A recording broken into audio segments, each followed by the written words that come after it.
Hey, what's up YouTube? I hope everybody's having a great day. In today's video, we're gonna cover how to purchase a house in a very competitive market.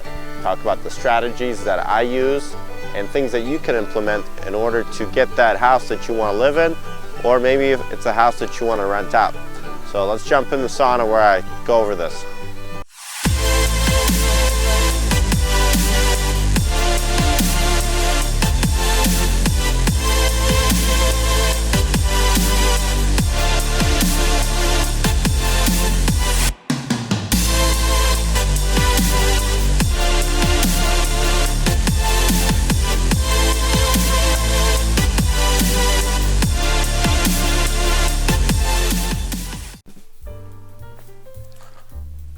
Alright, so let's jump into how to buy a house in a very competitive market.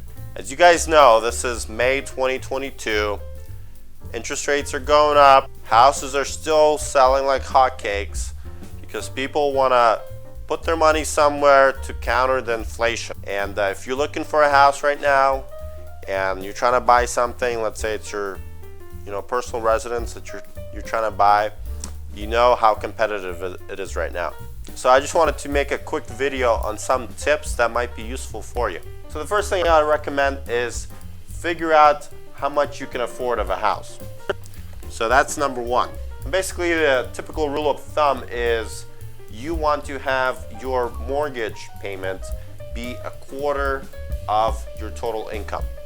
So let's say if you make $4,000 a month, you want to make sure that your mortgage payment is only 1/4 of that. So multiply that by 25%. Well, that gets you $1,000. And you can kind of work that backwards. Well, what does $1,000 payment buy me in today's market? And this is May 2022. 30-year interest rates are between 5 to 5.5%. So we are at 5.5%. 30-year loans roughly buys us about $175,000 property. Now you might be hard-pressed to find something this cheap, and some people, they're okay with going up to 28%, even pushing 30% of your home income. So it depends how secure your job is, I guess. Okay, so we figure out what our budget is. So now we can kind of see, and when we're shopping in Zillow, Redfin, or Realtor.com, we can set those filters, and that way we are not going over budget.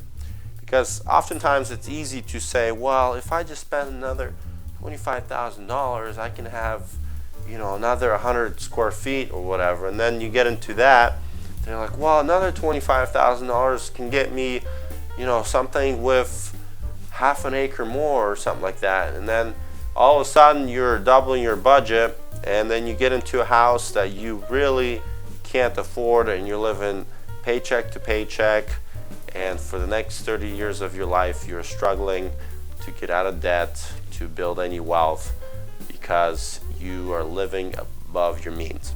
So keep that in mind. So number two, what you want to do is you want to get a pre-approval. So that means you want to go to a bank and build a relationship with a bank.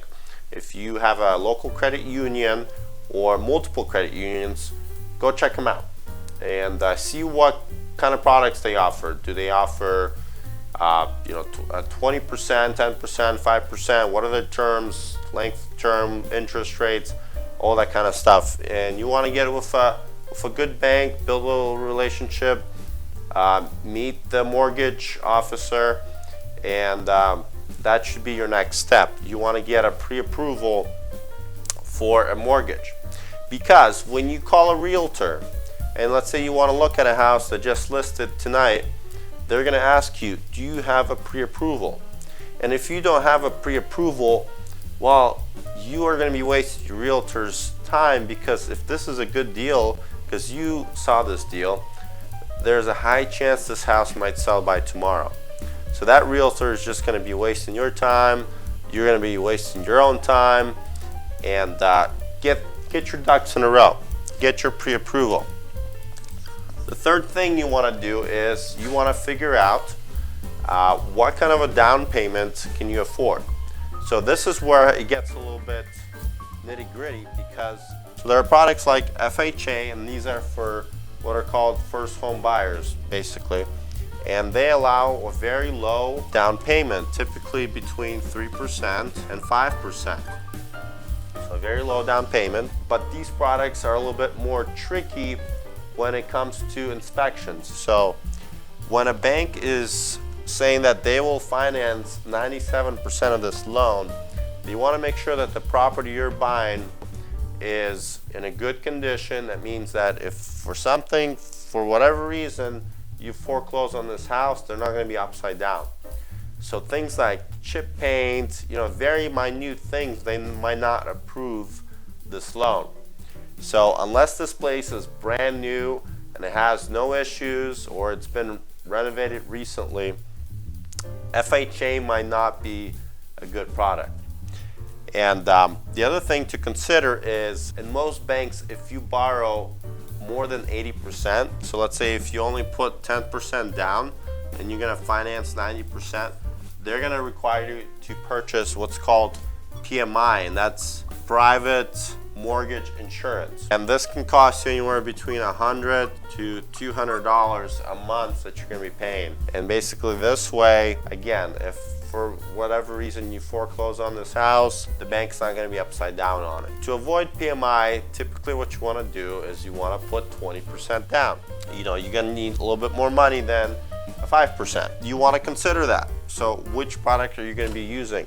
Do you have this money? Do you have this 20% right now? Or maybe you need to, pick up some extra hours, or maybe deliver some pizzas or something, and save up that 20% that's needed. So for $175,000, 20% of that will be $35,000. So unless you're sitting on $35,000, chances are you won't have 20%. And obviously, as the price of the house goes up, well, your 20% is going to be much higher as well. So keep that in mind. Now, if you are currently living in your own house, and let's say you've lived there for 10 years and you've paid down some of your mortgage and the value of your house has went up, well, chances are you have some equity in your house. And I have another video out there. It's called Home Equity Loan versus HELOC Loan, which product you should use. Well, I talk about that. You can use that money for a down payment. That's another method to get this 20% that you need. Now, I want to also let you know that there are some credit unions that allow you to do a 10% down with no PMI. And if you search, you might find one in your state, so you might have to do a little bit of homework. Okay, so once you figure out what kind of down payment you're going to use and the type of loan product, well, the fourth thing you need is obviously a realtor. Okay, and this is where it's crucial. Now, you might have a cousin or a sister or whoever that maybe just got their license yesterday, and obviously they're looking to make a sale. And there's nothing wrong with that. There's nothing wrong with helping friends and family. But an experienced realtor might be able to offer you something that an inexperienced realtor can't. And especially in a very hot market. Realtors that have been around the block for a while, they know how to structure the deals. They might know more realtor, maybe they know the seller agent, maybe they have some relationship with them, maybe they know some off-market deals, or they have a client that reached out to them yesterday and said, hey, I'm looking to list my house, and they can connect the two of you together, and now you got yourself a house before it even went on the market. So this is where it's important to have a good realtor. And if you're trying to find out how do I find the best realtor, well, you can reach out to people you know that are real estate investors, because chances are they use realtors that have been around the block for a while, that have experience, and they can connect you with somebody. Okay, and the fifth thing is contingencies. So what are contingencies? So basically, when you are purchasing a property, you make an offer. Basically, you make this, you fill out this document, and basically it says that, I'm willing to pay X amount of money for this property, and you can include contingencies in it.